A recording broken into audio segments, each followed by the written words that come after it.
welcome back.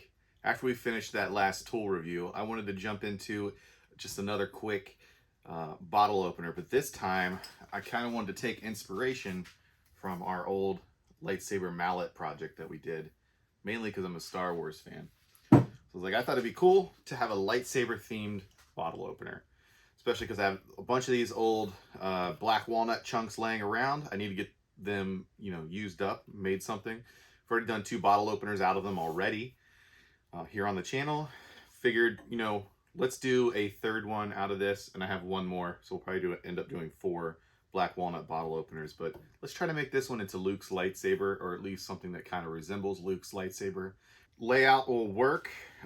We just got to get it down to the right dimensions, get our hole drilled in, and then we'll get it all ready to go and use. We'll give it a try out.